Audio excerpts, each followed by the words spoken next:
Le damos la bienvenida a todos mis hermanos y hermanas. Que el Señor les bendiga grandemente, amados hermanos. Grandes bendiciones para todos. Vamos a estar orando. Padre, en esta hora te damos gracias, Dios amado, en este hermoso día que has dispuesto, Dios amado, porque tuyo es el poder y la gloria. Te pido, Señor Dios mío, que a través de este estudio, Señor, seas trayendo el entendimiento y la sabiduría para comprender tu palabra, Señor Jesús. Amén.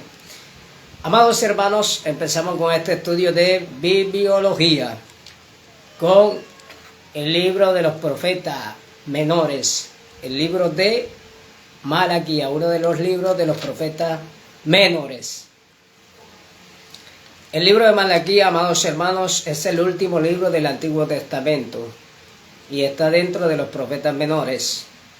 Es el libro que cierra el canon del Antiguo Testamento. ¿Por qué es profeta menor?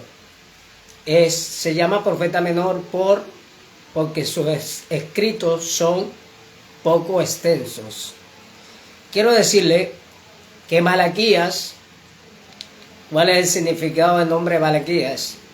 Malaquías viene del hebreo que es Malat A'id, que significa mi mensajero.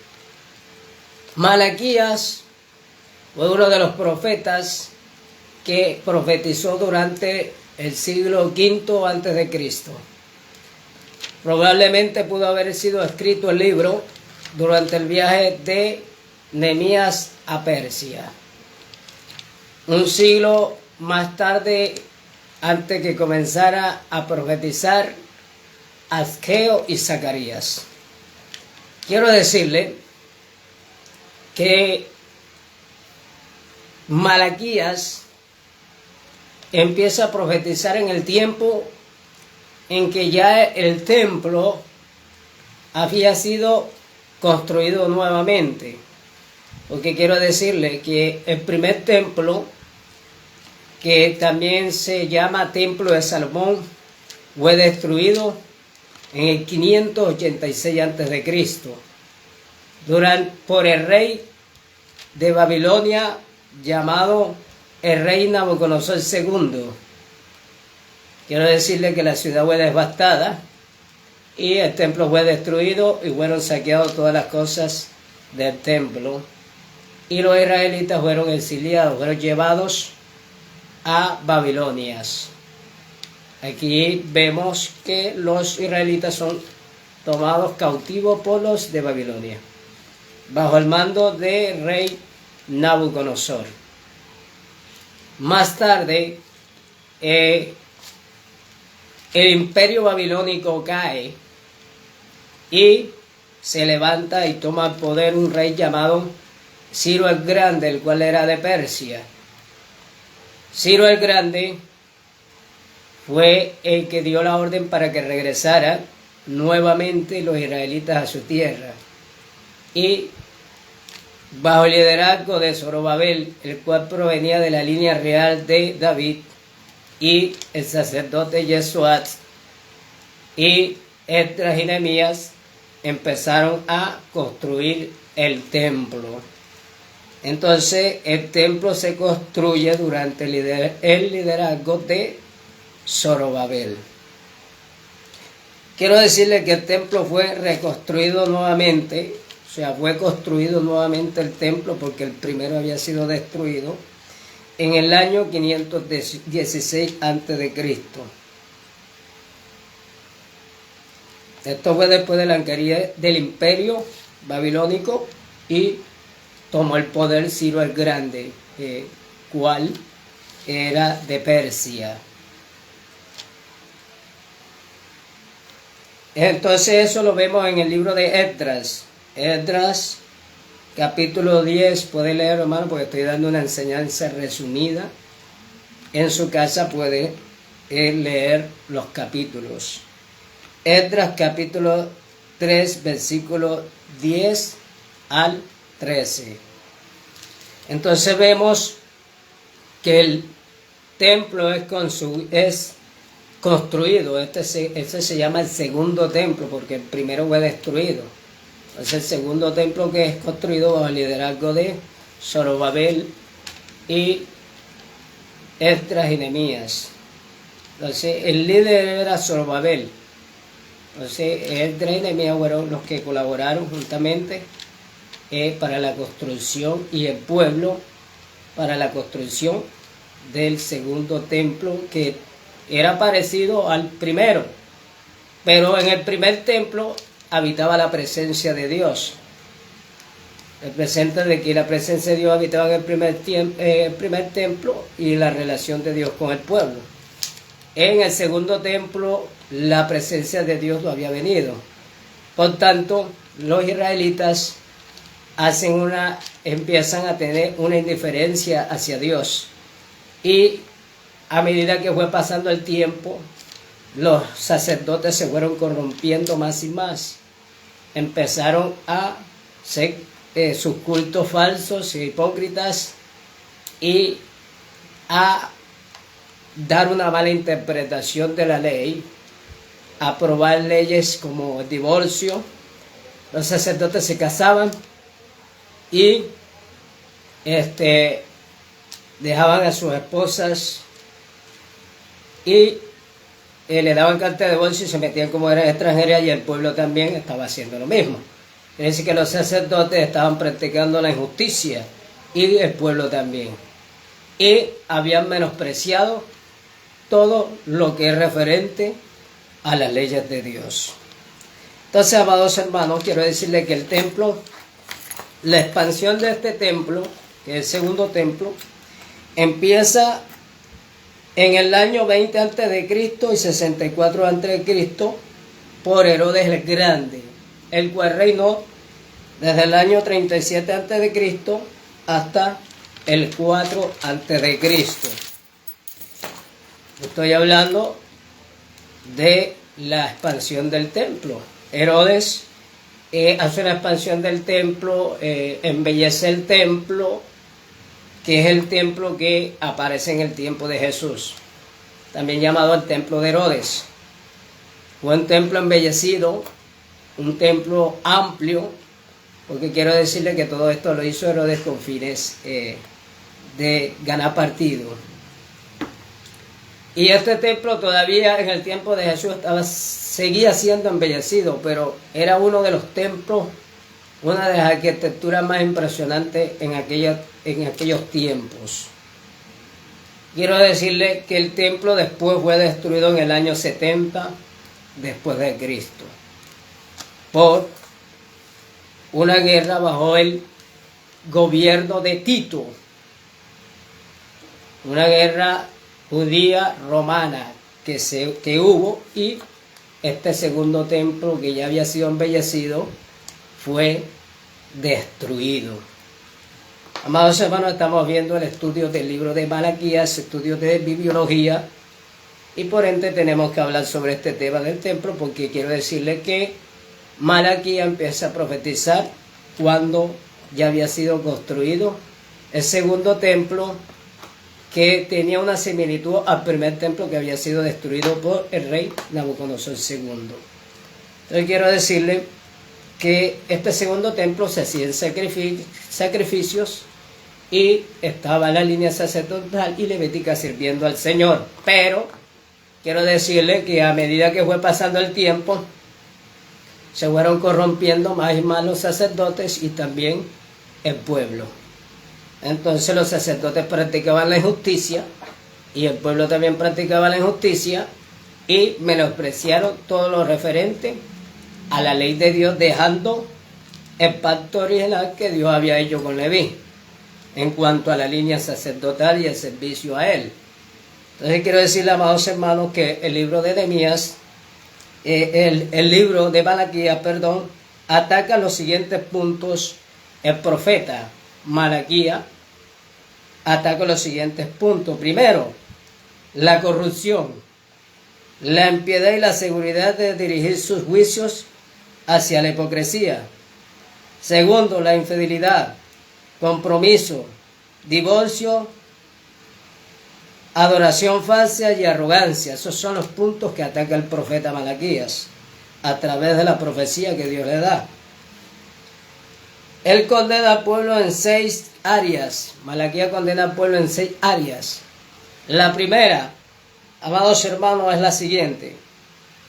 Primero, repudiar el amor de Dios. Eso lo dice en Malaquías capítulo 1, versículo 2.5. Como le estoy diciendo, amado hermano, no le estoy dando explicación de cada uno de los capítulos porque son temas bastante extensos. Le estoy dando un estudio resumido. Usted en su casa puede buscarlo para... estos son bases bíblicas para que usted, a través de esta enseñanza, pueda estudiar y rectificar lo que estoy diciendo. Primero, las 6 cosas, los 6, dice, el profeta Malaquías condena al pueblo en 6 áreas. La primera, repudiar el amor de Dios. Malaquías 1, versículo 2 al 5. Segundo, negar a dar el honor a Dios. Puede leer Malaquías capítulo 1, versículo del 6 al 14. Lo tercero, amados hermanos, rechazar la fidelidad de Dios. Malaquías capítulo 2, versículo 10 al 16. Cuarto, redefinir la justicia de Dios. Eso lo dice en Malaquías capítulo 2, versículo 17. Quinto, robar las riquezas de Dios. Malaquías 3, versículo 7 al 12.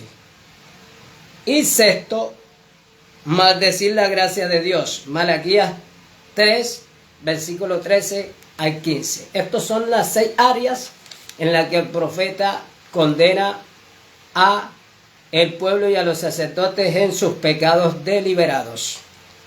Así que, amados hermanos, quiero decirles que esto es todo el tema acerca de el estudio de el libro de Malaquías en cuanto a lo referente a los estudios teológicos y históricos. Y quiero decirles que el libro de Malaquías se divide en 6 oráculos principales. Primero, el amor de Dios hacia su pueblo. Segundo, la corrupción de los sacerdotes. Tercero, la infidelidad del pueblo.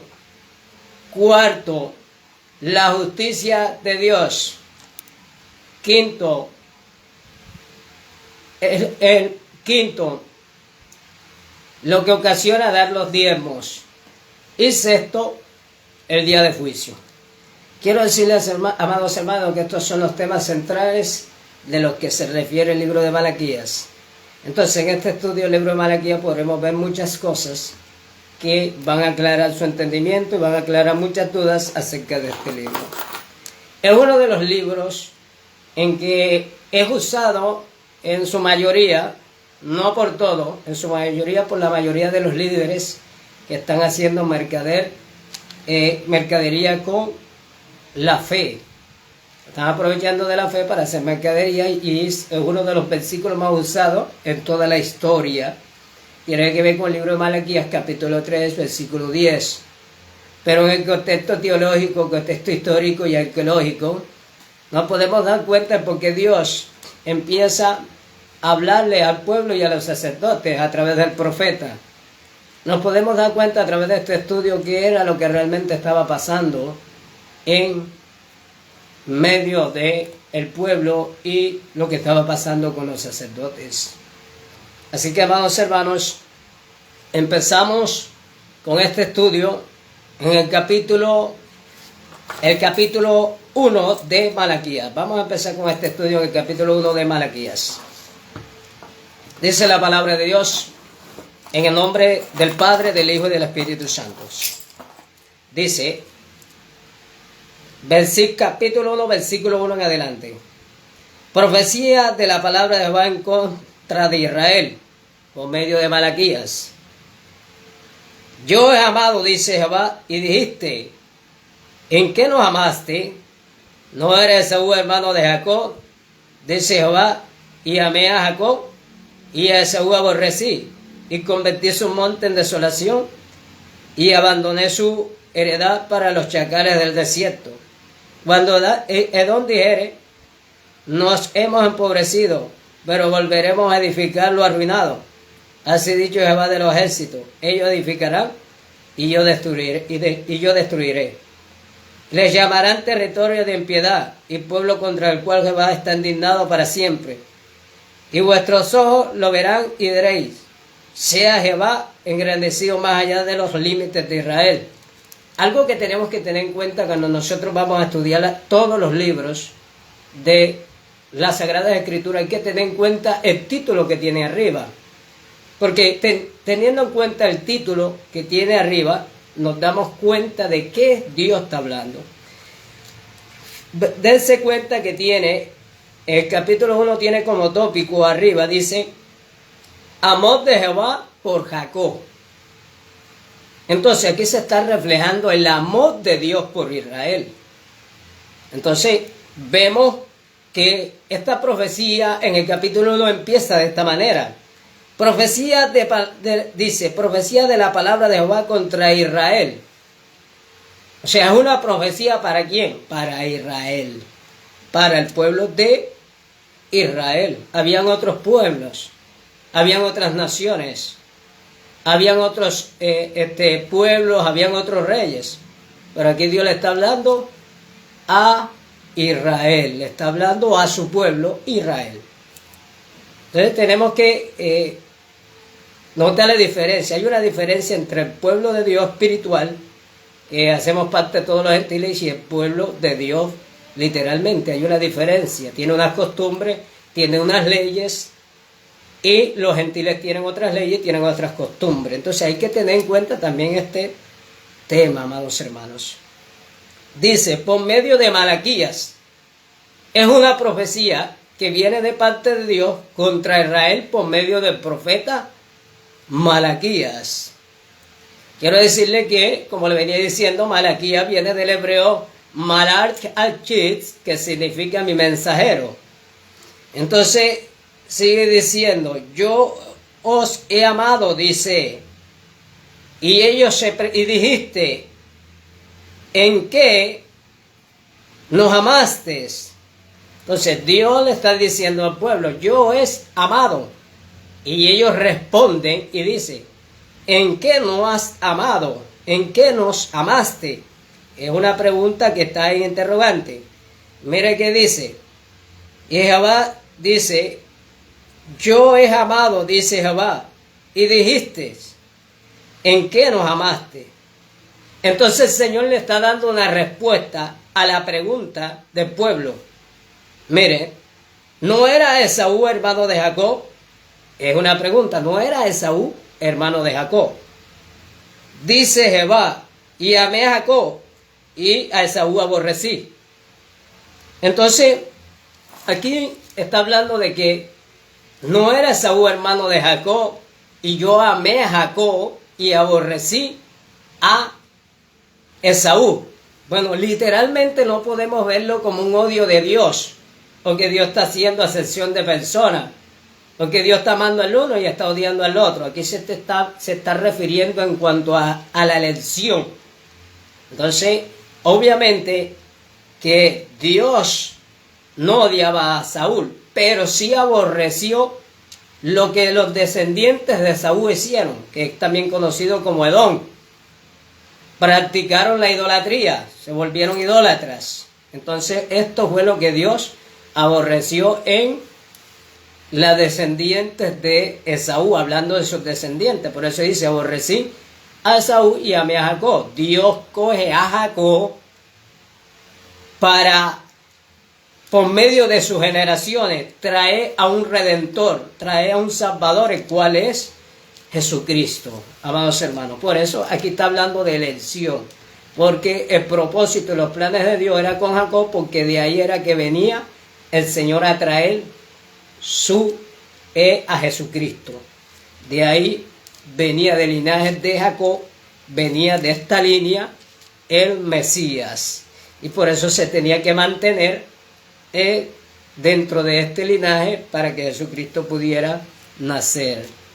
Entonces aquí se está hablando de elección, y que Dios aborrece a los descendientes de Saúl, porque como les digo, se volvieron idólatras. Entonces está reflejando el amor de Dios hacia Israel. El amor por elección y su propósito y los planes de Dios para traer al Redentor y que la nación y todos los que creen en Cristo Jesús fueran redimidos por medio de Jesucristo, el cual Él había de traer de esta generación. Versículo, entonces vamos a ver, amados hermanos, lo que sigue diciendo.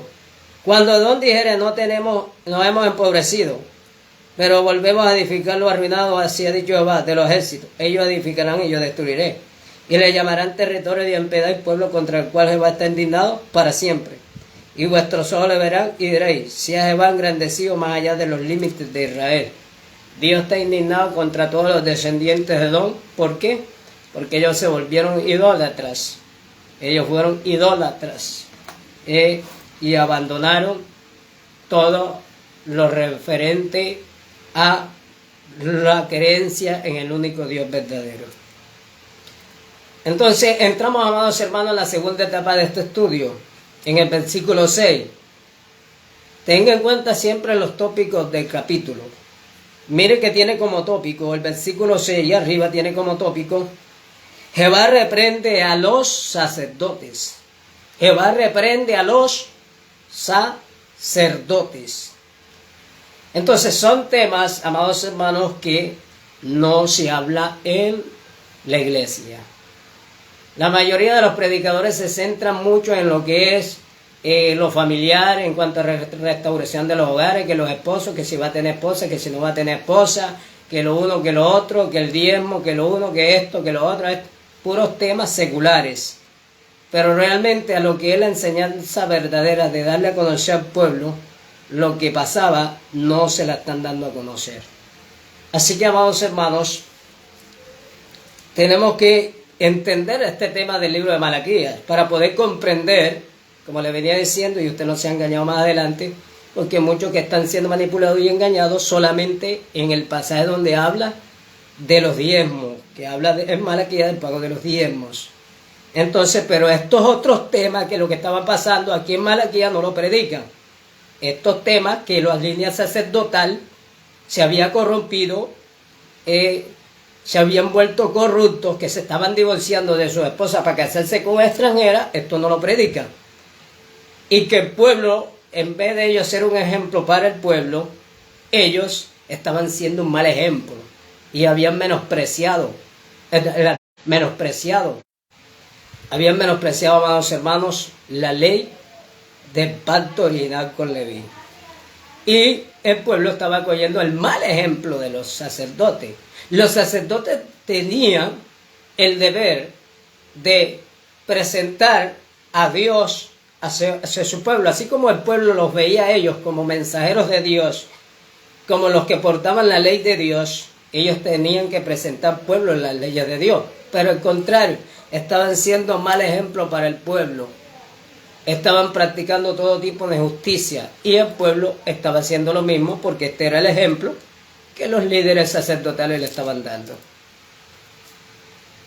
Quiero decirle, dice la palabra en el versículo 6 de Malaquías: el hijo honra al padre y el siervo a su señor. Si pues soy yo padre, ¿dónde está mi honra? El Señor está haciendo una pregunta. Si soy, dice, el hijo honra al padre y el siervo a su señor. Ellos honran, dice que el hijo honra al padre y el siervo a su señor. Pero el Señor les dice, si pues yo soy padre, hablando de que Dios es nuestro Padre espiritual, es nuestro Padre, el Padre de todos los espíritus, es el creador de todo lo existente. Y es nuestro Padre celestial, nuestro Padre espiritual. Dice, ¿dónde está? Es una pregunta, mi honra, le está diciendo el Señor.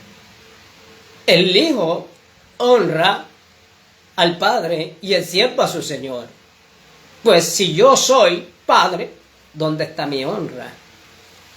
Entonces, lo que estamos viendo es que estaban deshonrando a Dios. estaban deshonrando a Dios. ¿De qué manera? Como le venía diciendo, todos los puntos que le di de Malaquías.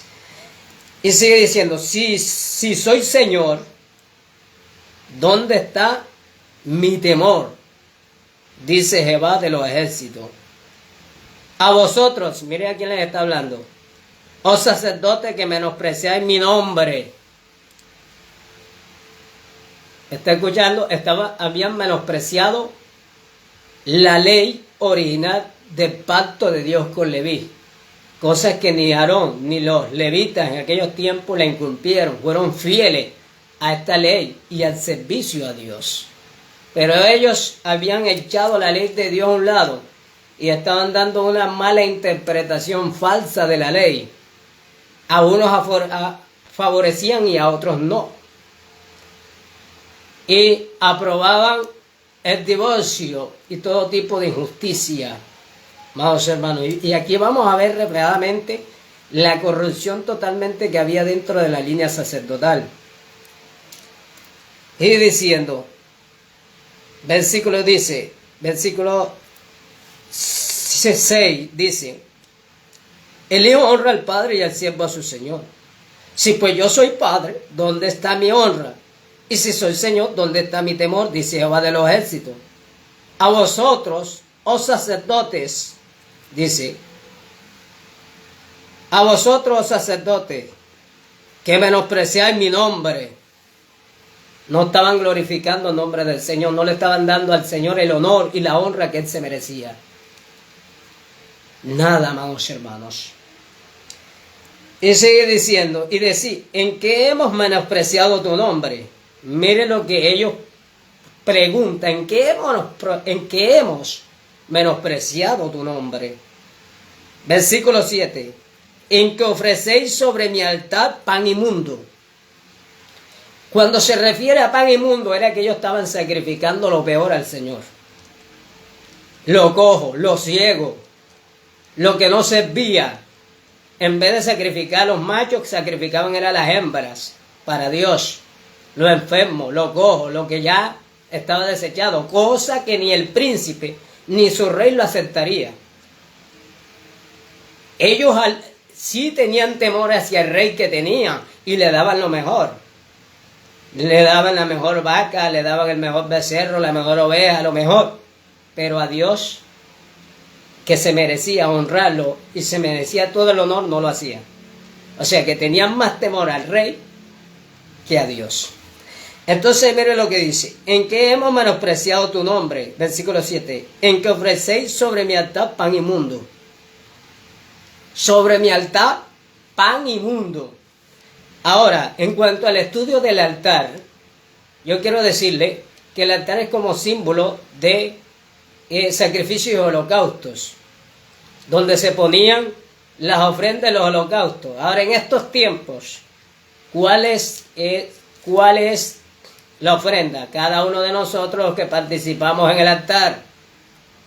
Por eso, amados hermanos, cuando usted va a participar en el altar, usted tiene que estar bien con Dios. Porque de lo contrario es como si ofreciese pan inmundo a Dios. Las cosas de Dios deben ser consagradas y deben ser santificadas. Y para nosotros servirle al Señor en su altar tenemos que estar limpios, tenemos que estar santificados para Dios. Y no podemos tener odio ni mal contra nadie. Tenemos que estar en paz con los demás.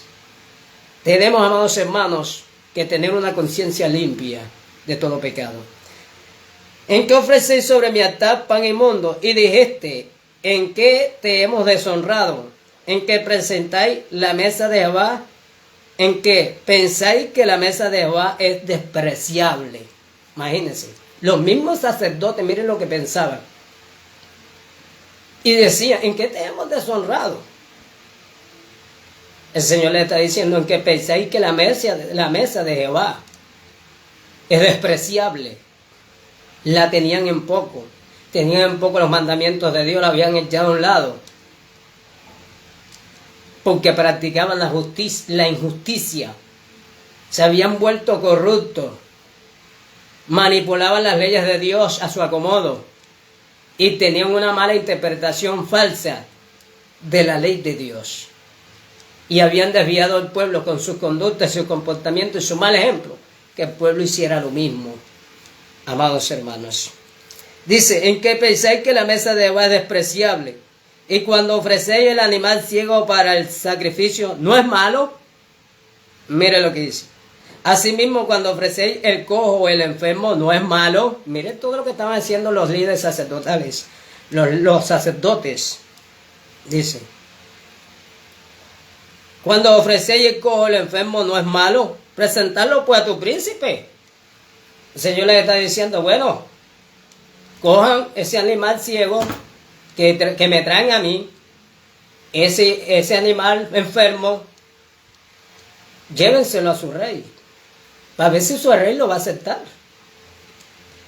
Entonces, vemos, amados hermanos, una preocupación más de los sacerdotes en agradar su propio pensamiento y su propia conducta, agradar al rey, agradar al hombre, antes que agradar a Dios. Usted sabe que la Escritura dice que mejor es que todo lo que hagamos, lo hagamos para agradar a Dios y no a los hombres.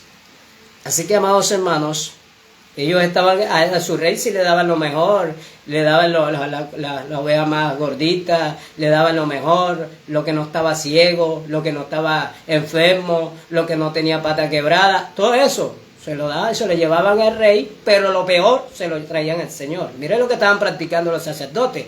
Había una corrupción terrible. Entonces, para nosotros hablar sobre el tema del diezmo, tenemos que enseñar al pueblo qué era lo que estaba pasando y por qué Dios le habla al pueblo. Entonces eso lo vamos a ver más adelante. Estamos viendo qué era lo que estaba pasando, amados hermanos. Dice, versículo 8 dice: y cuando ofrecéis el animal ciego para el sacrificio, no es malo. Asimismo, cuando ofrecéis el cojo al enfermo, no es malo. Presentarlo pues a tu príncipe. ¿Acaso se agradará él de ti o le serás acepto? Dice Jehová de los ejércitos, versículo 9. Ahora pues, orad el favor, dice. Ahora pues, orad por el favor de Dios para que tenga piedad de nosotros. Pero, ¿cómo podéis agradar si hacéis estas cosas? Dice Jehová de los ejércitos. O sea, que ellos oraban por el favor de Dios. Ellos oraban para que Dios tuviera misericordia. Ellos oraban para ver una respuesta de Dios. Ellos oraban para que la presencia de Dios viniera al templo. Ellos oraban, pero Dios le está diciendo: pero ¿cómo van a orar ustedes con todo esto que están haciendo? ¿Cómo me vienen a pedir a mí favor? ¿Cómo me vienen a pedir a mí que vaya a ustedes? Que mi presencia esté en medio de ustedes. Si ustedes se han vuelto corruptos, ustedes están ofreciendo lo peor para mí. Ustedes tienen más temor de sus príncipes y de sus reyes que de mí. Han dejado mis mandamientos a su lado, mis leyes. Han hecho que el pueblo se desvíe por su mala conducta, su mal comportamiento. Se han corrompido moralmente, espiritualmente. Han aprobado divorcio. Entonces, más adelante vamos a estar viendo más profundamente sobre este tema, amados hermanos. Dice, versículo 9. Ahora pues, orad en favor de Dios para que tenga piedad de nosotros. Pero, ¿cómo podéis agradar si hacéis estas cosas? Dice Jehová de los ejércitos. Quien también hay de vosotros que cierre las puertas al hombre mi altar de balde. Yo no tengo complacencia en vosotros, dice Jehová de los ejércitos, ni de vuestra mano aceptaré ofrenda. El Señor había decidido no aceptar más sus ofrendas, porque todo lo que estaban haciendo para Dios les parecía un fastidio. Todo lo que le ofrecían al Señor era malo, lo peor, lo cojo. Había una corrupción total en la línea sacerdotal. Se había corrompido el pueblo, se habían corrompido moralmente. Entonces, amados hermanos, el Señor dice, no, hasta que ustedes no tengan verdaderamente un arrepentimiento, no aceptaré más sus ofrendas. Entonces aquí vemos, y sigue diciendo el versículo 11, porque de donde sale, dice, porque de donde el sol nace hasta donde se pone, es grande mi nombre en las naciones, y en todo lugar se ofrece a mi nombre incienso y ofrenda limpia. Porque grande es mi nombre entre las naciones, dice Jehová de los ejércitos. Y vosotros la habéis profanado cuando decís, inmunda es la mesa de Jehová. Y cuando decís que su alimento es despreciable. Habéis además dicho, oh, qué fastidio esto, y menospreciáis, dice Jehová, y me menospreciáis, dice Jehová de los ejércitos, y trajiste lo hurtado, o cojo, o enfermo, y presentaste ofrenda. Aceptaré yo de eso de vuestras manos, dice Jehová. Maldito el que engaña y el que teniendo machos en su rebaño, promete y sacrifica a Jehová lo dañado, porque yo soy el gran rey, dice Jehová. Imagínense, miren lo que estaba pasando. Lo robado, lo venían y lo presentaban como ofrenda delante del Señor. Menospreciaban la mesa de Dios, diciendo que la mesa de Dios era inmunda y que sus alimentos eran despreciables. Y decían, qué fastidioso esto. Miren todo lo que pensaban. Y estamos hablando de los sacerdotes, porque los que tenían, los representantes, los mensajeros que manejaban las leyes y los mandamientos, eran los sacerdotes. Los sacerdotes eran los encargados. El pueblo veía en los sacerdotes, en los líderes sacerdotales, en la línea sacerdotal, veía un ejemplo. Los veía como portadores de la palabra de Dios. Los veía como mensajeros de la palabra de Dios. Un ejemplo a seguir. Pero lo contrario, a ellos las cosas de Dios les parecían fastidiosas, la mesa les parecía inmunda, sus mandamientos los menospreciaban, practicaban la inmoralidad, practicaban el divorcio, se divorciaban de sus esposas y cogían esposas extranjeras, y el pueblo hacía lo mismo también, dejaban a sus esposas y cogían mujeres extranjeras. Tanto a Nehemías como a Esdras le tocó contrarrestar fuertemente contra esto, decirle a los israelitas, decirle a los sacerdotes que tuvieran un arrepentimiento y que dejaran esas esposas extranjeras que tenían, la cual ellos habían dejado sus esposas por unirse a mujeres extranjeras. Entonces, las consecuencias de unirse a mujeres extranjeras hacía que el pueblo se inclinara a la idolatría, porque entonces iban a adorar a los dioses de estas mujeres extranjeras, que tenían otros dioses y adoraban otros dioses paganos, el paganismo. Entonces, amados hermanos, vemos que el paganismo se había introducido en lo que es la línea sacerdotal y en el pueblo. Esto era tremendo lo que estaba pasando, amados hermanos. Sigue diciendo en el versículo 12. Y vosotros lo habéis profanado cuando decís, inmunda es la mesa de Jehová. O sea, habían profanado. Tremendo. Y en todo lugar dice, mira, mientras tanto que en otros lugares se sacrificará ofrenda limpia, grande es mi nombre en toda la tierra, desde donde sale el sol hasta donde se esconde. Pero vosotros habéis profanado mi nombre, diciendo que la mesa es inmunda, menospreciando el alimento y diciendo qué fastidio. Tenemos que ser conscientes en estos tiempos, amados hermanos, sobre este tema. Versículo 14 dice, maldito el que engaña, el que teniendo machos en su rebaño promete y sacrifica a Jehová lo dañado, porque yo soy gran rey, dice Jehová de los ejércitos, y mi nombre es temible entre las naciones. Entonces, ¿ellos qué hacían?